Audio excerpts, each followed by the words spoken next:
Iran और Israel के बीच संघर्ष थमा है, लेकिन सवाल यह है, क्या यह शांति है या सिर्फ तूफान से पहले की खामोशी? बीते कुछ हफ्तों में दोनों देशों ने एक दूसरे पर जोरदार हमले किए। ड्रोन, मिसाइल और साइबर हमलों ने हालात और भी गंभीर बना दिए।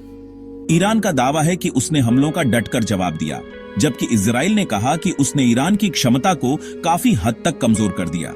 लेकिन सच्चाई ये है कि दोनों तरफ आम नागरिकों को इसकी भारी कीमत चुकानी पड़ी।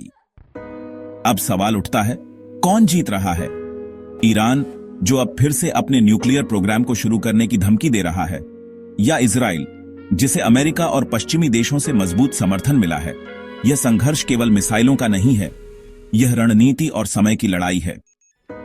दुनिया की सबसे बड़ी ताकत अमेरिका इस बार कुछ अलग दिखाई दे रही है। पहले जैसी सख्ती नहीं तुरंत कार्रवाई। कई विश्लेषकों का मानना है कि यह पहली बार है जब अमेरिका थोड़ा असहाय नजर आया है। क्या यह एक सोची समझी चुप्पी है, या अमेरिका अब उस दबाव में नहीं है जो कभी हुआ करता था? इसी बीच राष्ट्रपति डोनाल्ड ट्रंप का नाम फिर से सामने आया। कई मीडिया रिपोर्ट्स में कहा गया कि इस सीज फायर की पहल ट्रंप के नोबेल प्राइज के अभियान का हिस्सा है।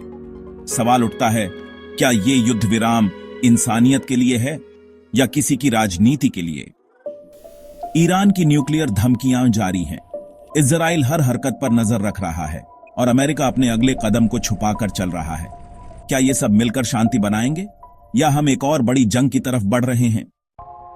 सवाल सिर्फ इतना नहीं कि यह युद्ध विराम कब तक चलेगा, बल्कि यह है कि अगली चिंगारी कहां से भड़केगी। आप क्या सोचते हैं? क्या यह असली शांति है या सिर्फ दिखावा?